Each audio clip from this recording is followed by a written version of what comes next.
प्यारे बच्चों नमस्कार। स्वागत है आप सभी का आप सबके अपने YouTube channel DN study point में। तो बच्चों आज हम लोग फिर से उपस्थित हुए हैं और आज हम लोग फिर से देखेंगे कि जो एमपी बोर्ड, यूपी बोर्ड और बिहार बोर्ड के बच्चे हैं उनको किस प्रकार से निबंध लिखने हैं और निबंध में कैसे बेहतर से बेहतर अंक प्राप्त करने हैं। बच्चों इस बात की गारंटी है कि यदि आप ये पूरा वीडियो देखते हैं तो आपका निबंध में बिल्कुल भी कोई भी नंबर कटने नहीं वाला है और आपका 2025 के बोर्ड परीक्षा में 7 के 7 नंबर पूरे मिलने वाले हैं। तो आइए शुरू करते हैं। देखिए हम 4 प्रश्न लेके आए हैं इस वीडियो में और चारों प्रश्न बेहद ही महत्वपूर्ण है। ये चारों प्रश्न आप देख सकते हैं किस प्रकार से पूछा गया है। ये 2014, 15, 16, 17, 18, 19, 20, 21, 22, 23 लगातार 14 से लेकर 23 तक ये प्रश्न पूछा गया है। प्रश्न क्या है कि प्रदूषण समस्या और समाधान। ठीक है, प्रश्न है प्रदूषण समस्या और समाधान। अगला प्रश्न है पर्यावरण स्वास्थ्य, प्रदूषण तथा मानव समाज। और उसके बाद है इसी में, ये भी इसी में का प्रश्न है, ये है पर्यावरण प्रदूषण। तो ये जो चारों दिए गए हैं, चारों या करके, ये हर बार इसी नाम से आता है और साथ में क्या होता है, प्रदूषण होता है। तो जहां पे भी आपको प्रदूषण दिख जाए, क्या दिख जाए, प्रदूषण दिख जाए, आपको ये वाला निबंध अच्छे से लिख देना है। ठीक है, तो ये प्रश्न आप लोग अच्छे से तैयार कर लीजिएगा। दूसरा प्रश्न है छात्र अनुशासन। छात्र अनुशासन ये भी देखेंगे आप तो 2014, 15, 16, 17, सॉरी 17 में नहीं आया है, एक साल गैप किया है, 18, 19, 20, 21, 22, 23, 23 में भी पूछा गया है, एक साल छोड़ के। ये 3 हेडिंग में मुख्य रूप से आता है, एक छात्र और अनुशासन, दूसरा अनुशासन का महत्व और तीसरा है नैतिक शिक्षा का महत्व। ठीक, तो आप लोग ऐसे इसको देख सकते हैं और इसी प्रकार से तैयार करेंगे। अगला जो तीसरा प्रश्न है वो है स्वदेश प्रेम या देश प्रेम। ये भी आप देखेंगे तो आप समझ सकते हैं कि कितना महत्वपूर्ण है। 2014, 15, 17, 18, 19, 20 और 22, 23 में भी ये प्रश्न पूछा गया है और ये इस नाम से भी आता है कि सारे जहां से अच्छा हिंदुस्तान हमारा, इस शीर्षक पर निबंध लिखिए, ऐसा भी लिख के आ जाता है। तो ये बात आप लोग ध्यान में रखेंगे। और चौथा जो प्रश्न है वो महत्वपूर्ण प्रश्न है, वो है जनसंख्या वृद्धि एक अभिशाप। यानी कि जनसंख्या वृद्धि एक अ, अभिशाप है या वरदान है, ऐसे भी पूछ देता है। या ऐसे आ जाएगा कि जनसंख्या वृद्धि एक अभिशाप। ये 19 में, 20 में, 21 में, सॉरी 22 में और 23 में पूछा गया है प्रश्न, तो ये भी महत्वपूर्ण है। या ऐसे भी आ सकता है कि जनसंख्या वृद्धि की समस्या, इस शीर्षक पर निबंध लिखें। तो आप लोग ये ध्यान में रखेंगे और लिखने का प्रयास करेंगे। तो आइए, जो पहला हमारा हेडिंग था यहाँ पे प्रदूषण की समस्या और समाधान, या पर्यावरण स्वास्थ्य, प्रदूषण तथा मानव समाज, पर्यावरण प्रदूषण, प्रदूषण की समस्या, इस पर निबंध लिखने का प्रयास करते हैं। तो प्यारे बच्चों, जब आप निबंध लिखेंगे किसी भी शीर्षक पर यदि आप निबंध लिख रहे हैं तो सबसे पहले महत्वपूर्ण रूप से ये अनिवार्य है कि आप उस हेडिंग को लिख लें अच्छे अच्छे पेनों से या डार्क थोड़ा पेन से, और उसके बाद से रूपरेखा उसकी तैयार करना बहुत ही अनिवार्य है।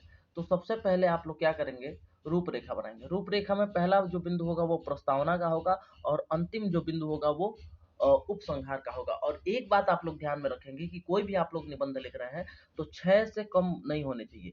यदि कोई भी निबंध लिख रहा है तो 6 से कम बिंदु नहीं होने चाहिए या 6 से कम शीर्षक नहीं होने चाहिए। ठीक, यदि 6 शीर्षक हैं तो आप ये समझ लीजिए कि आपको पूरे पूरे नंबर मिलने के चांस हैं।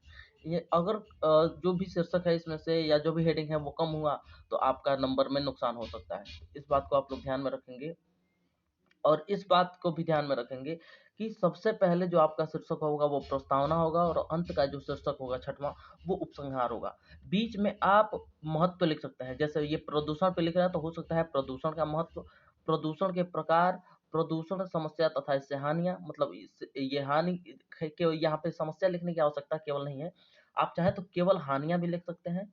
समस्या का समाधान, ये ऐसे लिख सकते हैं। ये क्रम से यदि आप लिखते हैं तो बेहतर नंबर मिलेगा। ठीक, आइए देखते हैं कि अब लिखेंगे कैसे। सबसे पहला जो हेडिंग होगा वो हमारा होगा प्रस्तावना। तो प्रस्तावना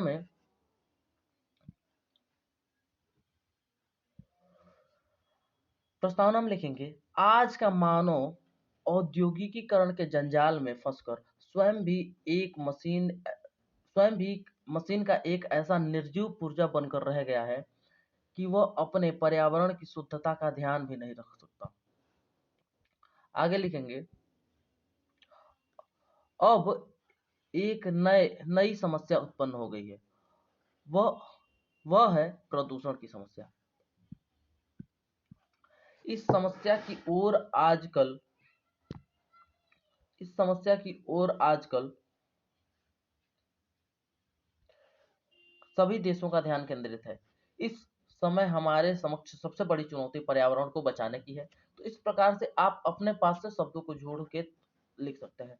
और एक बात का ध्यान रखेंगे, यहाँ पे गिन लेंगे क्या लाइन है। तो अगर प्रस्तावना में आप 5 लाइन लिख रहे हैं, तो ऐसा नहीं होना चाहिए कि आप प्रदूषण में 20 लाइन कर दिए। 5 लाइन लिखे तो 5 से 7 लाइन आप प्रदूषण के अर्थ में भी लिखेंगे। जो भी हेडिंग होगा वो 5 से 7 लाइन, 5 7 ऐसे करके लाइन लिखेंगे। ये नहीं कि किसी में 7 लाइन लिख रहे हैं, किसी में 14 लाइन लिख रहे हैं, तो ऐसे देखने में अभद्र दिखता है, तो नंबर कटने के चांसेस होते हैं। ठीक।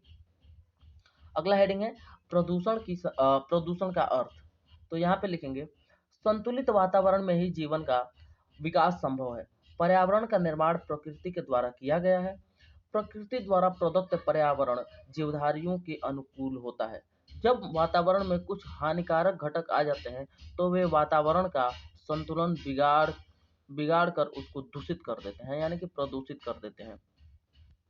यह गंदा वातावरण जीवधारियों के लिए अनेक प्रकार से हानिकारक होता है। इस प्रकार वातावरण के दूषित हो जाने को ही प्रदूषण कहते हैं। तो ये भी समझ सकते हैं किस प्रकार से लिखा गया है, किस मनोभाव से लिखा गया, तो वो बात समझेंगे और आप लोग और उसके हिसाब से लिखने का प्रयास करेंगे। जो अगला हमारा बिंदु है वो है प्रदूषण के प्रकार। तो ये ध्यान में रखेंगे, यदि हेडिंग का उप हेडिंग होगा तो उसको उप हेडिंग की तरह ही लिखेंगे। ये नहीं कि जो हमारा हेडिंग है उसके बराबर में उप हेडिंग को भी कर दिए, नहीं। तो जो जो उप हेडिंग होगा उसको उप हेडिंग की तरह लिखेंगे, मतलब हेडिंग से छोटा लिखेंगे। ये बात आप लोग ध्यान में रखेंगे। ठीक। तो प्रदूषण के प्रकार, आज के वातावरण में प्रदूषण इन रूपों में दिखाई देता है, ऐसा लिखेंगे। उसके बाद लिखेंगे वायु प्रदूषण। जितने भी प्रदूषण के प्रकार हैं, 2 3 कम से कम 4 प्रकार लिखेंगे प्रदूषण के। हमने यहाँ पे 4 प्रकार लिखा है। पहला होगा, वायु जीवन का अनिवार्य स्रोत है। प्रत्येक प्राणी को स्वस्थ रूप से जीने के लिए शुद्ध वायु अर्थात ऑक्सीजन की आवश्यकता होती है। ठीक। लेकिन कटते जंगल, चिमनियों के धुएं, वायुमंडल में बढ़ती कार्बन की मात्रा ने वायु की शुद्धता पर गहरा प्रभाव डाला है। ठीक, ऐसे लिख सकते हैं आप लोग। आगे लिखेंगे जल प्रदूषण। जल प्रदूषण में क्या लिख सकते हैं, जल को जीवन कहा जाता है। इसके बिना किसी भी जीव का अस्तित्व संभव नहीं है। देख रहे हैं आप लोग, ये जो भी शब्द लिखे गए हैं, जो भी बातें लिखी गई हैं, जो भी वाक्य लिखे गए हैं, वो इस ऐसा नहीं कि बहुत गहरी बात लिख दी गई है। जो सामान्य जीवन में आप जल के प्रति, ध्वनि के प्रति, वायु के प्रति प्रदूषण में जो अनुभव कर रहे हैं, उन्हीं बातों को आप सरलता से या स्पष्टता से लिख सकते हैं पेपर में। ये बात ध्यान में रखेंगे, राइटिंग आपकी सुंदर होनी चाहिए। आगे लिखेंगे, लेकिन फिर भी इसकी महत्ता को दरकिनार करते हुए तमाम फैक्ट्रियों के गंदे जल को नदियों में बहाकर जल प्रदूषित किया जा रहा है, जिसके कारण शुद्ध पेयजल की कमी होने लगी है। यही जल प्रदूषण कहलाता है, या यही जल प्रदूषण है। अगला हेडिंग लिखेंगे ध्वनि प्रदूषण। ध्वनि प्रदूषण आज की एक नई गंभीर समस्या बन गई है और इसे वैज्ञानिक तरक्की के साथ साथ मानव की तमाम कामनाओं का उत्पाद भी माना जाता है। ध्वनि प्रदूषण के प्रमुख कारण तेज ध्वनि वाले वाहन, तेज आवाज वाले लाउड स्पीकर आदि हैं। ठीक। तो सामान्य जो जानकारियां आपकी हैं, वही जानकारियां आप एक क्रमबद्धता से लिख देंगे, सुंदर सुंदर राइटिंग में लिखेंगे, तो आपका निबंध परिपूर्ण होगा। आगे है रासायनिक प्रदूषण। तो रासायनिक प्रदूषण क्या है, यदि ये एक बात ध्यान रखिएगा, जो भी आप हेडिंग डालेंगे उस प्रदूषण के विषय में या उस हेडिंग के विषय में आपके पास जानकारी होनी चाहिए। और ये नहीं कि कुछ भी लिख दे आवाट बावाट, ऐसा नहीं करना है। जो भी लिखना है वो एक स्पष्ट और सटीक और क्रमबद्ध होना चाहिए। ठीक। तो लिखेंगे रासायनिक प्रदूषण में कारखानों से निकलते हुए अवांछित रसायन, जो पर्यावरण के साथ साथ भूमि की उर्वरक क्षमताओं का भी नाश करते हैं। ये रसायन भी तमाम प्रकार के प्रदूषण के कारण हैं। इन्हें ही रासायनिक प्रदूषण कहते हैं। ठीक है। तो ये हमारा प्रदूषण का प्रकार खत्म हुआ। अब हम लोग देखेंगे प्रदूषण की समस्या तथा इससे हानि, यानी कि प्रदूषण के से क्या क्या समस्या है और इससे क्या क्या हानि होने वाली है। तो बढ़ती हुई जनसंख्या और औद्योगिकीकरण ने विश्व के सम्मुख प्रदूषण की समस्या पैदा कर दी है। कारखानों के धुएं से, विषैले कचरे के बहाव से तथा जहरीली गैसों के रिसाव से आज मानव जीवन समस्याग्रस्त हो गया है। इस प्रदूषण से मनुष्य जानलेवा बीमारियों का शिकार हो रहा है। आगे लिखेंगे, कोई अपंग होता है तो कोई बहरा, किसी की दृष्टि शक्ति नष्ट हो जाती है तो किसी का जीवन, विविध प्रकार की शारीरिक विकृतियां, मानसिक कमजोरी, असाध्य कैंसर व ज्वर, इन सभी रोगों का मूल कारण विषैला वातावरण ही है। तो इस प्रकार से लिखेंगे। अगला जो हेडिंग होगा वो होगा समस्या का समाधान, यानी कि जो प्रदूषण समस्या है उसका समाधान क्या है। तो वो उसमें लिखेंगे, वातावरण को प्रदूषण से बचाने के लिए वृक्षारोपण सर्वश्रेष्ठ साधन है। दूसरी ओर वृक्षों की अधिक कटान पर भी रोक लगाई जानी चाहिए। कारखानों और मशीनें लगाने की अनुमति उन्हीं लोगों को दी जानी चाहिए जो औद्योगिक कचरे और मशीनों के धुएं से बाहर निकलने की समुचित व्यवस्था कर सकें। ठीक। अ, संयुक्त राष्ट्र संघ को चाहिए कि वह परमाणु परीक्षणों को नियंत्रित करने की दिशा में उचित कदम उठाए।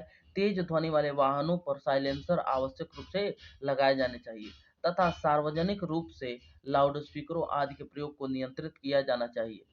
आगे लिखेंगे, जल प्रदूषण की नियंत्रित करने के लिए औद्योगिक संस्थानों में ऐसी, यहाँ पे को रहेगा, जल प्रदूषण को नियंत्रित करने के लिए औद्योगिक संस्थानों में ऐसी व्यवस्था की जानी चाहिए कि व्यर्थ पदार्थों एवं जल को उपचारित करके ही बाहर निकाला जाए तथा इनको जल स्रोतों में मिलने से रोका जाए, नदियों आदि में मिलने से रोका जाए।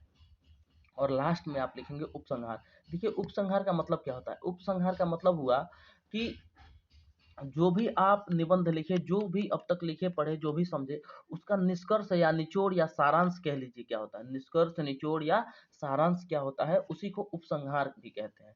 ठीक है। तो उपसंहार में जो भी आप समझे अब तक के निबंध से, उसको बहुत संकुचित या संक्षिप्त करके लिख सकते हैं। तो लिखेंगे उपसंहार में, प्रसन्नता की बात है कि भारत सरकार प्रदूषण की समस्या के प्रति जागरूक है।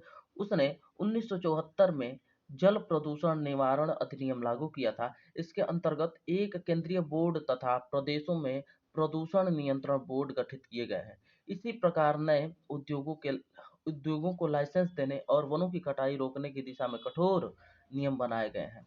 तो इस प्रकार से आप अपना निबंध लिख सकते हैं। ये एक निबंध का प्रारूप आप लोगों को लिख के दिखाया गया और इसका एकमात्र उद्देश्य ये था कि आप लोग निबंध लिखना सीख जाएं, न कि आप लोग रट लें निबंध। आपको निबंध लिखना सिखाना था। ठीक है। तो आप चाहें तो इसको स्क्रीनशॉट भी ले सकते हैं रोक रोक के बीच में, हालांकि मैंने रोक रोक के पढ़ाया है, तो आप चाहें तो स्क्रीनशॉट ले सकते हैं। और ये जो प्रश्न है, ये प्रश्न आपके लिए अति महत्वपूर्ण है, यानी कि पूरे पूरे चांस है कि ये प्रश्न आ सकते हैं आपकी परीक्षा में। तो आप चाहे तो इनको भी स्क्रीनशॉट ले लें और एकदम से पढ़ाई में लग जाएं। और एक बात और ध्यान में रखें कि जब तक आप लोग अभ्यास नहीं करेंगे, जब तक आप लोग अभ्यास नहीं करेंगे, किसको लेके, निबंध को लेके, निबंध का जब तक अभ्यास नहीं होगा तब तक निबंध आना असंभव है। यानी कि निबंध जो है वो अभ्यास से ही आता है। तो इस बात को ध्यान में रखेंगे और निबंध को बार बार लिखने का आप लोग अभ्यास करेंगे। ठीक है। तो उम्मीद है कि ये वीडियो आप लोग को पसंद आया होगा। तब तक के लिए धन्यवाद। जय हिंद, जय भारत। मिलते रहेंगे ऐसे ही।